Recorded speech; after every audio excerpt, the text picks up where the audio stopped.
গুরুদেব বলরাম, এটা কি হচ্ছে আপনার রাজত্বে? কি হচ্ছে? বাসুদেব কৃষ্ণ সম্মতি দিয়েছিল এই বিবাহের জন্য, এখন সেও তার প্রতিশ্রুতি ভঙ্গ করছে কেন? একবার রাজি হয়ে গেছিল আর এখন একটা গুরুত্বপূর্ণ কারণের জন্য মানা করে দিতে হচ্ছে। এটা হতে পারে না। গুরুদেব বলরাম আমাকে কথা দিয়েছিলেন আর তাকে তার প্রতিজ্ঞা পূর্ণ করতেই হবে, আর না হলে এই লোক, এই সংসার, সম্পূর্ণ ভারতবর্ষ কি কথা বলবে? ঘোর অপমান হবে বলরামের, যাদব কুলের। প্রজন্ম যদুবংশীদের দেওয়া কথা আর বিশ্বাস করবে না। এরকম কিছুই হবে না। আমার দেওয়া কথা অবশ্যই পূর্ণ হবে।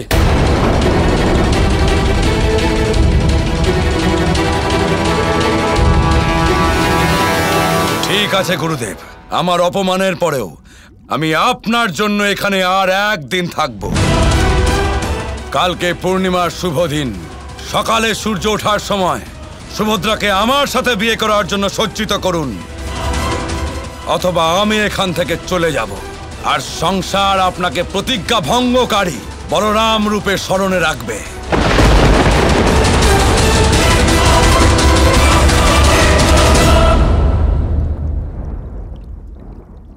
দাদা। কানাই, অনেক বলেছো তুমি, আর একটাও কথা বলবে না। তোমার সাথে আমি পরে কথা বলবো।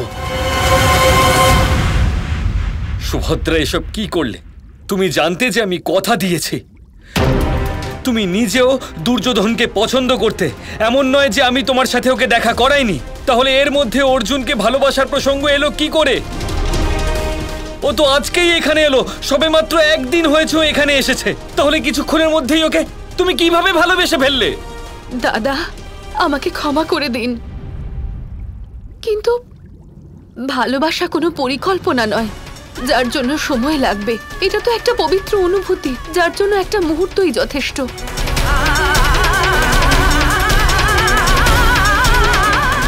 আমার কথা বিশ্বাস করুন, আপনাকে আঘাত করার কোনো ইচ্ছে ছিল না আমার।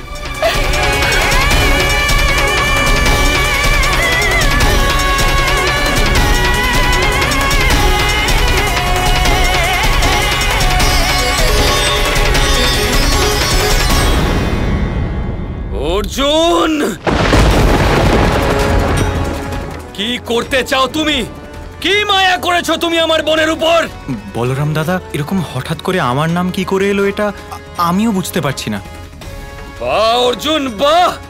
আমার বোন সুভদ্রা আমার নিজের দাদা বলরামের বিরুদ্ধে আচরণ করলো কেন? কারণ ও অর্জুনকে ভালোবাসে, আর তুমি বলছো যে তুমি এই ব্যাপারে কিছুই জানো না। আর কানাই, তুমি তো সবকিছু ভালো করেই জানো। এখন ভরা সভার মাঝে তুমি নিজের কথা থেকে কিভাবে সরে যেতে পারো কানাই? আমি আপনাকে সব বলছি, তার আগে আপনি শান্ত হন। না কানাই, এখন এই রাগ এরকমই থাকবে, আর তুমি ভালো করে শোনো। আমি নিজের, এই কুলের এবং দ্বারকার গায়ে প্রতিজ্ঞা ভঙ্গের কলঙ্ক লাগতে দিতে পারি না। তাই এবার কাল সকাল পর্যন্ত এই বিষয়ে তুমি আর কোনো কথা বলবে না।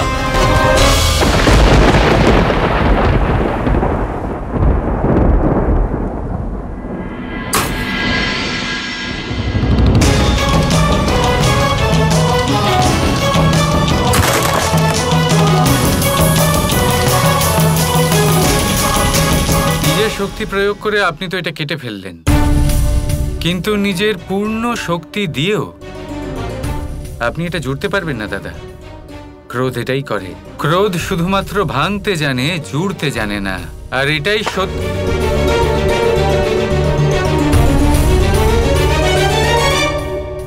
আপনি এখন পুরোপুরি ক্রোধের বশে রয়েছেন দাদা।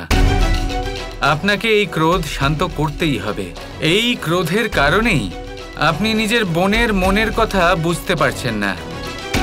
এমন এক সিদ্ধান্ত নিতে চলেছেন যার ফলে ওর হৃদয় ভালোবাসা দ্বারা ভরে উঠবে না, চিরকালের জন্য ভেঙে যাবে। এটা সত্যি নয় কানাই।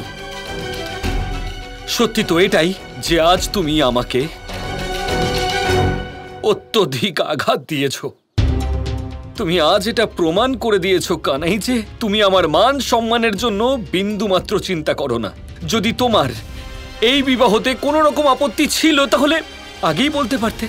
এইভাবে শেষ মুহূর্তে পূর্ণ সভার মাঝে সবার সামনে নিজের দাদাকে অপমান করার কি মানে হতে পারে?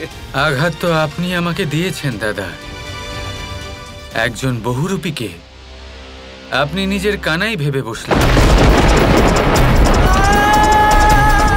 এতটাই ভালোভাবে চেনেন দাদা আপনি আপনার কানাইকে। একজন বহুরূপী এসে আমার রূপ ধারণ করে নিল, তাকে আপনি নিজের কানাই কিভাবে ভাবলেন দাদা? আর এতে কি আমার মন আহত হলো না? ওই দুর্যোধনের চালে আপনি পা দিলেন, তারপর নিজের বোনের মনকে আহত করতে চলেছিলেন। ওকে নিজের মনের কথাটুকুনি বলতে দিচ্ছিলেন না। চল বহুরূপী, এসব তুমি কি বলছো কানাই? আপনি যাকে নিজের কানাই মনে করছিলেন না, সে আসলে পৌণ্ড্রক।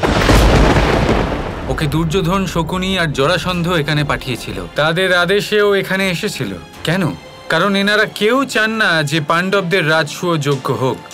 আর এনারা খুব ভালো করে জানেন যে কৃষ্ণকে বাধ্য করার জন্য সুভদ্রার থেকে ভালো বিকল্প নেই। তাই চাইছিলেন যাতে দুর্যোধন আর সুভদ্রার বিবাহ হয়ে যাক। এনারা কখনোই চান না আমরা পাণ্ডবদের সাহায্য করি, ধর্মের পথে চলি। ভাবুন যদি এই বিয়ে হয়ে যেত কি হতো? আমরা কোথাও না কোথাও বিবশ হয়ে পড়তাম দাদা। ধর্মের পথ থেকে আমাদের বিমুখ হতে হতো। আর এনারা সেটাই চাইছিলেন। এটাই ছিল ওনাদের ষড়যন্ত্র। নিজের স্বার্থ সিদ্ধির জন্য আপনাকে শুধুমাত্র ব্যবহার করেছে, আর আপনি তা হতেও দিলেন। আপনি দুর্যোধনের পাতাজালে পা দিয়ে ধর্মের বিরুদ্ধে চলে গিয়েছিলেন দাদা। চলুন, এই কথাটাও আমি বুঝলাম, কিন্তু আপনি প্রেমের বিরুদ্ধে কি করে যেতে পারলেন দাদা? নিজের বোনের বিবাহ নিশ্চিত করার আগে ওকে জিজ্ঞাসা করেছিলেন? ওর সাথে আলোচনা করলেন না যে ওর আনন্দ কিসে? আর গিয়ে কথা দিয়ে এলেন যে সুভদ্রার বিবাহ দুর্যোধনের সাথে হবে। আমরা নিজেদের মান মর্যাদার জন্য, নিজের গৌরবের জন্য, নিজের সম্মানের জন্য আমাদের বাড়ির মেয়ের বিয়ে কোথাও একটা ঠিক করে ফেলি। তাতে তার প্রসন্নতা থাকুক বা না থাকুক। কেন এই গৌরবের সামনে আমরা ভালোবাসা কেন দেখতে পাই না? এই মর্যাদার সামনে হৃদয়কে কেন দেখতে পাই না? আপনি খুব ভালো করে জানেন যে প্রেমের সব থেকে প্রথম এবং শেষ পরিভাষা হলো এটাই যে তাকে যেন আমরা সেটাই করতে দিই যাতে তার সুখ নিহিত রয়েছে, যাতে সে সুখী হবে। দাদা, যদি আপনি সত্যি সুভদ্রাকে ভালোবাসেন তাহলে ওকে সেই সিদ্ধান্ত নিতে দিন যাতে ও সুখী হবে। সুভদ্রাকে তার সাথে বিবাহ করতে দিন যার সাথে ও প্রসন্ন থাকবে। আর এই সমাজের বিষয়, এই সংসারের বিষয় ভাববেন না। ভেবে দেখুন যে আপনার জন্য আপনার বোন বেশি গুরুত্বপূর্ণ নাকি এই সংসার? সত্যি কথা কানাই,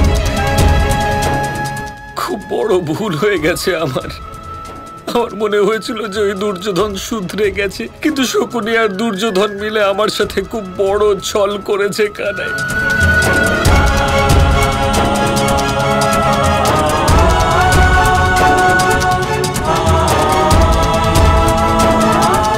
কিন্তু আর নয় কানাই, আমি নিজে এই কুল থেকে, এই দ্বারকা থেকে, তোমাদের সবার থেকে দূরে চলে যাব কানাই।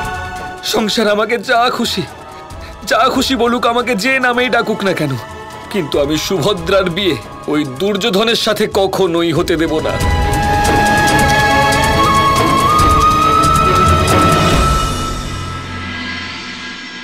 আর যদি কিছু এমন হয়ে যায় যাতে সুভদ্রার বিবাহ উচিত ব্যক্তির সাথেও হয় আর আপনার প্রতিজ্ঞাও না ভঙ্গ হয়, তাহলে? কি বলছো কানাই? এটা কি সম্ভব? আমি আছি তো।